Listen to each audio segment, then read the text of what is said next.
हाँ, आयत के विकर्ण समान लंबाई होते बता दिए। उसके बाद समचतुर्भुज के विकर्ण परस्पर लंबवत समद्विभाजित करते ही बता दिए। अब एक ऊपर में पढ़ना है, यदि समांतर चतुर्भुज के विकर्ण परस्पर लंब हो तो वह समचतुर्भुज होगा है, मतलब बिल्कुल उसका उल्टा, जो इससे पहले पढ़े थे ना, इससे उल्टा थ्योरी आज पढ़ेंगे। ट्रांसलेशन किसका रह गया रे? चलो देखो, क्वेश्चन है क्या, ऊपर में बताए थे नहीं, आज ट्रांसलेशन ने चेक किया। इधर देखो, ऊपर में ये बोल रहा है, यदि समांतर चतुर्भुज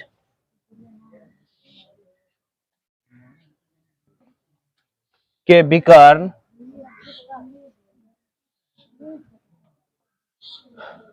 परस्पर लंब हो तो वह एक समचतुर्भुज होता है। सुनो, इससे पहले प्रूव किए थे क्या, समांतर चतुर्भुज के विकर्ण जो होता है, सुनो इधर, इससे पहले प्रूव किया था क्या, समांतर चतुर्भुज के विकर्ण परस्पर लंब समद्विभाजित करता है, लेकिन ये इसमें उल्टा दे दिया है। यदि समांतर चतुर्भुज के विकर्ण क्या हो, परस्पर लंब है, तो हमें सिद्ध करना है क्या, ये समचतुर्भुज होगा या नहीं होगा। तो चलो हम एक समांतर चतुर्भुज बना लेते हैं। देखो ये समांतर चतुर्भुज है ना, अब बताओ अरे समांतर चतुर्भुज क्या होता है, जिसके आमने सामने की भुजा क्या हो, बराबर हो, उसको बोलते हैं समांतर चतुर्भुज। तो ए बी सी और डी, ठीक है, और इसका ए सी और इसका एक विकर्ण बी डी, और ये बोल हम क्या कर देते हैं, मान लेते हैं लंब क्या हो रहा है, सुनो इधर, लंब समद्विभाजित हो रहा है। लंब समद्विभाजित का मतलब जहां पे कट रहा है, यहाँ पे प्रत्येक बिंदु पे यहाँ पे 90 डिग्री का कोण बन रहा है। देखो यहाँ पे, यहाँ पर भी 90 कोण बनेगा, इधर भी 90 कोण बनेगा, इधर भी 90 का कोण बनेगा, और इधर भी 90 का कोण बनेगा। इस तरह से प्रत्येक बिंदु पे 90 का जहाँ पे कट रहा है बनेगा। तो लिखेंगे दिया, माना कि ए बी सी डी एक समांतर चतुर्भुज है, समांतर चतुर्भुज है। अब बताओ समांतर चतुर्भुज है, और हम यहाँ से, और लंब है ए सी, लंब है किस पे, बी डी पे, बोला है ना परस्पर विकर्ण जो है लंबवत है, मतलब ए सी विकर्ण बी डी पे क्या है, लंब है, लंबवत है। इस तरह का चिन्ह देखेंगे लंबवत बोलेंगे। चलो हमें सिद्ध करना है क्या, हाँ चित्र वही रहेगा, सिद्ध करना है ए बी सी डी एक समचतुर्भुज है, समचतुर्भुज है। सुनो इधर, हमें ये चेक करना है क्या, ये समचतुर्भुज है। बताओ समचतुर्भुज का क्या कंडीशन है, समचतुर्भुज का प्रत्येक भुजा क्या होना चाहिए, बराबर, सब भुजा बराबर होना चाहिए। तो इसमें हम क्या करते हैं, तो लिखेंगे, देखो ये मान लो ये बिंदु ए सी और बी डी विकर्ण जो बिंदु ओ पे क्या कर रहा है, काट रहा है। तो लिखेंगे अब प्रमाण, proof, P R O F. Proof में देखो, इसमें एक त्रिभुज बन रहा है, इस त्रिभुज देखो ए ओ बी, ये वाला त्रिभुज बन रहा है। एक त्रिभुज ए ओ डी, एक त्रिभुज ए ओ डी। अगर इन दोनों त्रिभुज को हम क्या कर दे, अगर सर्वांग कर देंगे, तो बताओ सर्वांग त्रिभुज का भुजा क्या होता है, बराबर नहीं होता है, सर्वांग त्रिभुज का भुजा बराबर। तो चलेंगे प्रूफ किसमें, त्रिभुज ए ओ बी और त्रिभुज ए ओ डी में, तब ये भुजा इस भुजा के बराबर का हो जाएगा, ये नहीं करना है। तो इसमें देखो, तो क्या सब दिया है, इसमें हम लिख लेते हैं, तो इस त्रिभुज में क्या सब दिया हुआ है, बताओ। इस त्रिभुज में बी ओ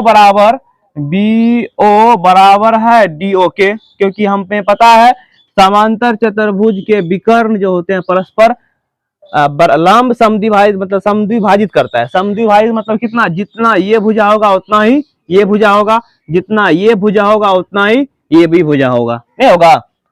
उसके बाद इसमें देखो कोण ए ओ, हमें पता है यहाँ पे 90 है तो इधर भी कितना होगा, 90 डिग्री से बराबर होगा। इस त्रिभुज का ये कोण ए ओ बी, कोण ए ओ बी बराबर होगा किसके, कोण ए ओ डी के, कोण ए ओ डी के। ठीक है, कहां से, तो बोल देंगे 90 डिग्री से, नहीं हो जाएगा। उसके बाद फिर इसमें ए ओ देखो, ए ओ दोनों त्रिभुज की भुजा है, ए ओ बी का भी ए ओ डी का भी, इसका भी भुजा ए ओ है, इसका भी भुजा ए ओ, ए ओ क्या है, उभयनिष्ठ, ए ओ बराबर ए ओ उभयनिष्ठ, इसको कॉमन बोलते हैं, उभयनिष्ठ है। अब बताओ यहां से क्या भुज क्या सब बराबर हो गया, भुजा कोण भुजा, नहीं तो एस ए एस सर्वांग समता से बोलेंगे, एस ए एस सर्वांग समता से त्रिभुज क्या होगा, ए ओ बी समरूप सर्वांगसम हो जाएगा त्रिभुज ए ओ डी के। ठीक है, ये दोनों क्या त्रिभुज क्या हो जाएगा, सर्वांगसम। क्लास 9th है ना, चैप्टर कौन है ये, चैप्टर 8 चतुर्भुज, चतुर्भुज चैप्टर 8 है चतुर्भुज। चलो देखो ये दोनों त्रिभुज क्या हो गया, अब देखो ये दोनों त्रिभुज क्या हो गया, सर्वांगसम हो गया ना। ये वाला त्रिभुज इधर देखो, ये वाला त्रिभुज और ये वाला त्रिभुज सर्वांगसम हो गया, यहां से नहीं बोल देंगे, इसीलिए इस त्रिभुज का ये भुजा और इस त्रिभुज का ये भुजा बराबर होगा, तो ए बी बराबर हो जाएगा किसके, ए डी के। तो अतः जब देखो, जब ये भुजा, सुनो इधर, जब ये भुजा इस भुजा के बराबर हो गया तो इसका मतलब ये भुजा इस भुजा के बराबर होगा, और उसी तरह से ये भुजा इस भुजा के बराबर होगा, सभी भुजा क्या हो जाएगा, इस तरह से बराबर हो जाएगा। देखेंगे इसी प्रकार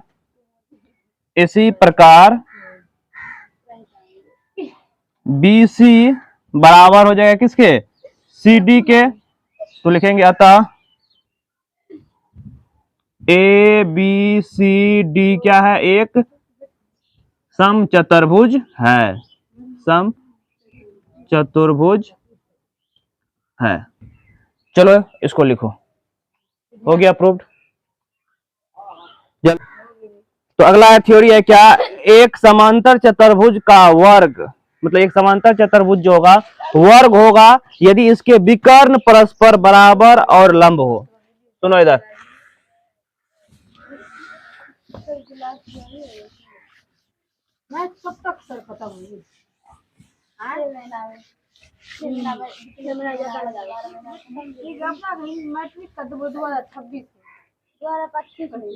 चलो देखो अगला ऊपर में लिखो, सुनो इधर, अगला ऊपर में है एक समांतर चतुर्भुज, एक समांतर चतुर्भुज वर्ग होता है यदि इसके विकर्ण बराबर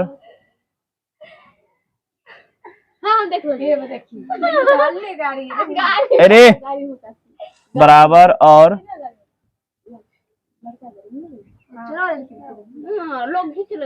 परस्पर लंब हो। ठीक है, अब देखो यहाँ पे सुनो क्या हुआ,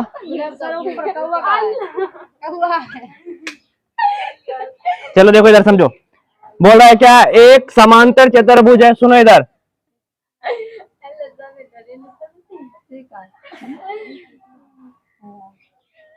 हम बना ले रहे हैं, ये मान लो ए है, ये बी है, ये सी है और ये डी है। ABCD बना लिया, एक समांतर चतुर्भुज है। इसका विकर्ण मान लेते हैं AC और एक विकर्ण है BD, जो बिंदु O पे क्या कर रहा है, काटती है। लिखेंगे माना कि ABCD एक क्या है, समांतर चतुर्भुज है, नहीं है।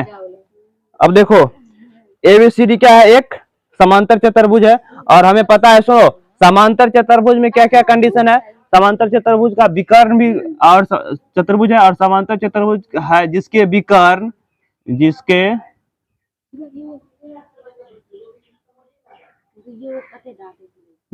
AC और BD बिंदु O पर क्या करती है,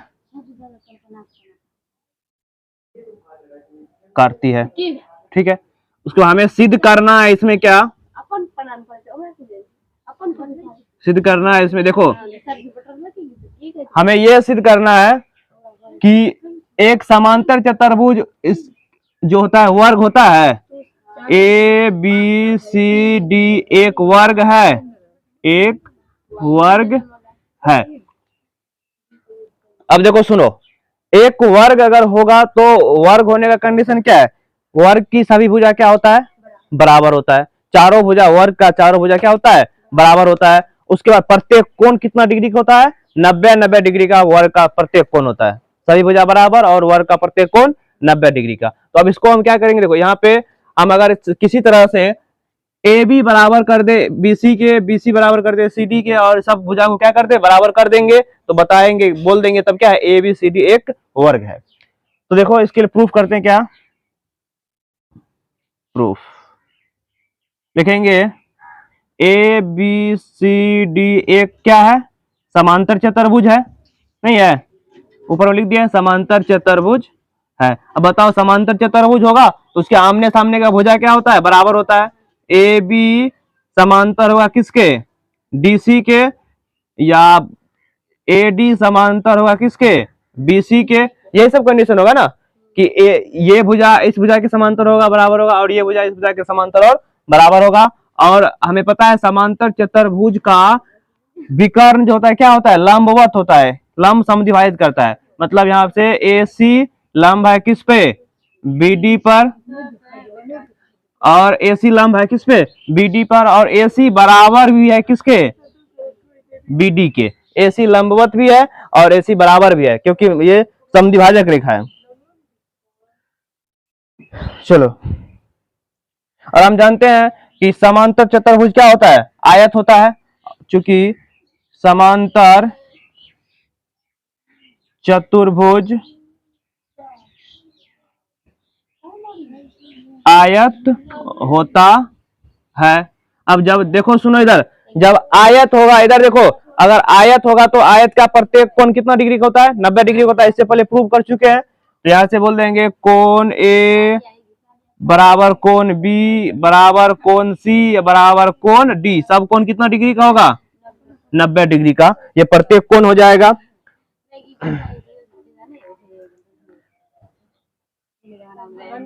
और फिर क्या लिखेंगे, चूंकि समांतर चतुर्भुज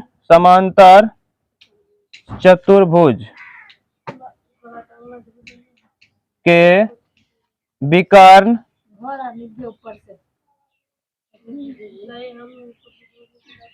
परस्पर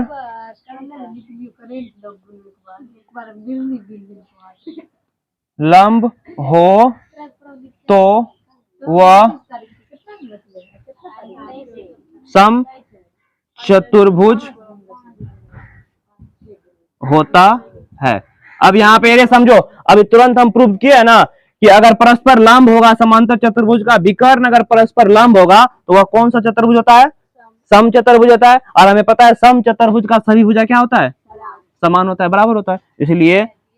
इसीलिए बोल देंगे AB बराबर BC बराबर CD बराबर AD। लिखेंगे अतः ABCD एक क्या है, वर्ग है। लिखो देखो, और समांतर चतुर्भुज का वर्ग क्या होता है? समांतर चतुर्भुज जो अगर उसका विकर्ण परस्पर क्या होगा, परस्पर लंब होगा तो चतुर्भुज क्या होगा? सम चतुर्भुज होगा। और सम चतुर्भुज का भुजा क्या होता है? सभी भुजा बराबर होता है। और जब सब भुजा बराबर हो गया तो वह वर्ग होगा ही। लिखो लिखो इसको।